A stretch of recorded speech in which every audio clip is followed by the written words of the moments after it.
This is Dolan TV, guys. A big welcome back to the Toronto Blue Jays franchise mode here in MLB 18, the show.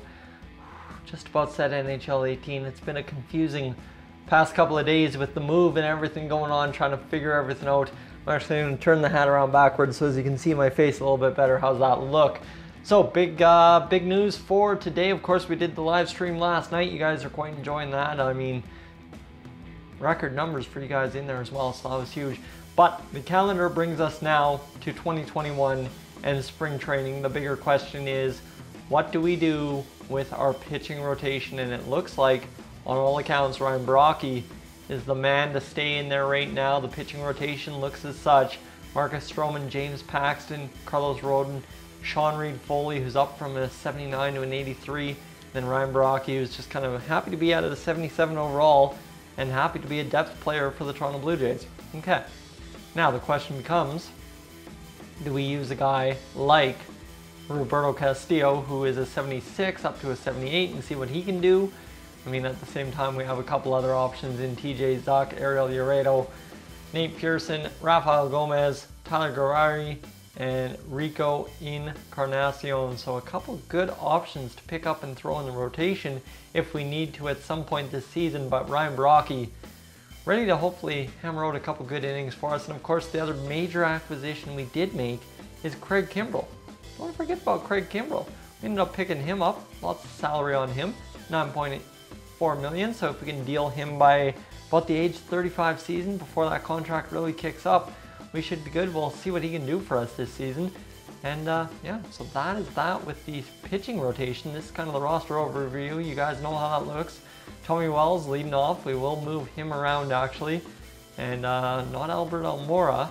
I'm actually thinking get Garrett Aker back up there in the leadoff spot. And we got to fix our lineups a little bit here. Get in Rowdy Tellez into there. I forgot to save that after I had made that change. Tommy Wells in there, and you see all of a sudden they are up and boosted to nice overalls as well, so this is good. Tommy Wells is a 78 up from an 80. Rowdy Tellez 77 up to an 81. That's going to be massive for us, I think.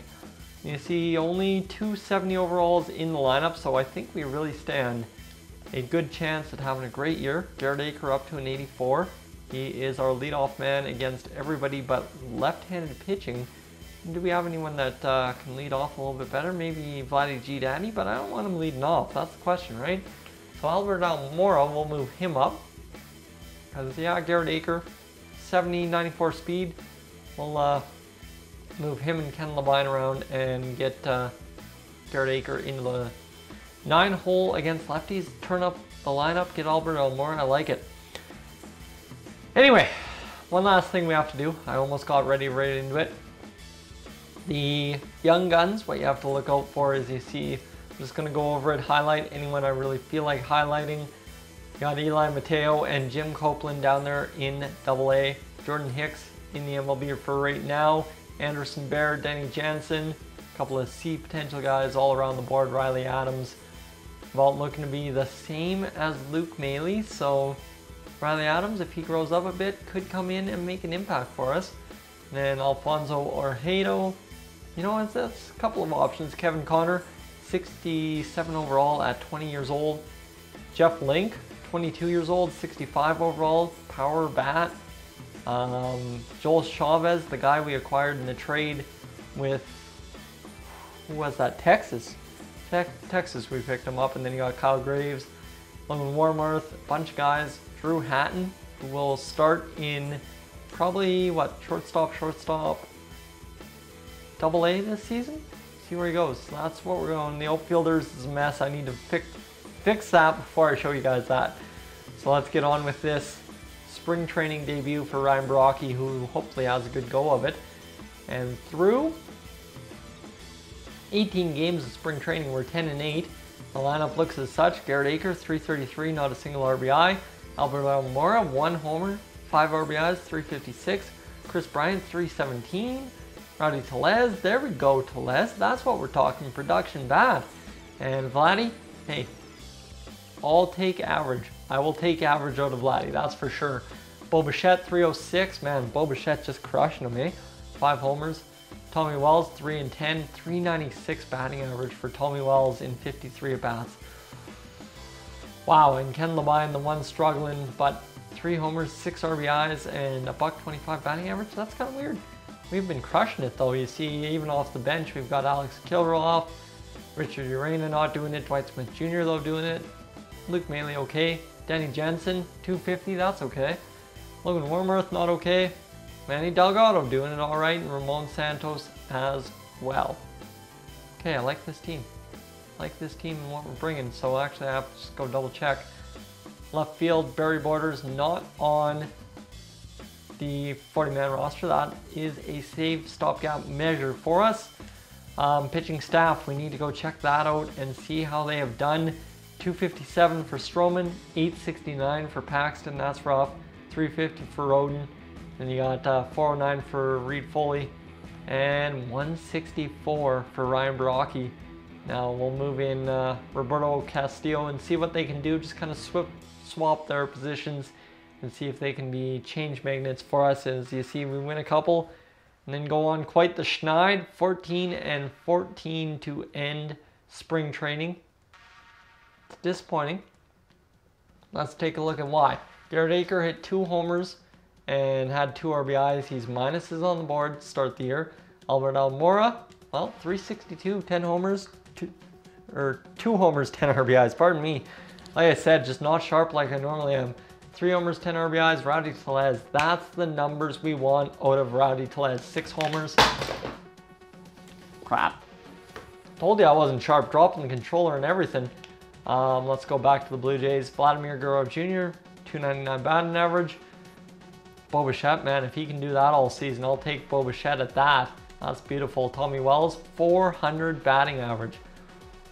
Light it up. 3 homers, 11 RBIs, and then Reese McGuire and Ken Labine. Ken Labine at least figured it out a bit.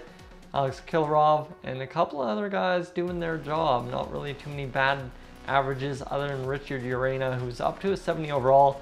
Not really sure who the bench guys are going to be, but that's where you guys come in. You're going to have to vote on who's going to be the bench guys this year. This is the starting 9, no matter what. These guys are solidified. Luke Maley, I think, holds on to his catching position for right now. And then now does it become Manny Delgado back up here, Dwight Smith Jr. obviously up here. And then you have Richard Urena or Logan Wormuth. Which would you guys rather prefer? I think I got to go with Logan Wormuth, to be honest with you. He looks very, very rock solid. And I'd be taking him. Honestly, I would be taking Logan Wormuth at a 72 overall. B potential on the bench. Luke Maley and Manny Delgado. And we almost need a first baseman, or what do we need? What do we need? Like a third baseman or somebody who can just kind of sit off it, or we can sit and stack the bullpen a little bit to start the year as well. You see Roberto Castillo, 21 innings and a third pitched, 338 batting average. And Ryan Baraki still finished with a $123. What a start to the season for him. Joe Biagini okay, Yasiel Sierra okay, Shea Simmons. Sam Sims struggled. That is unfortunate for Sam Sims. He's now down to a 76. He'll rebound. Craig Kimbrell, man, this guy was just dynamite for us.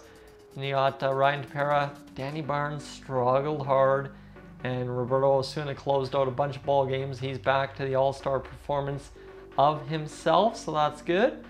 And these guys didn't pitch, obviously, because they will be sent down to the minor leagues.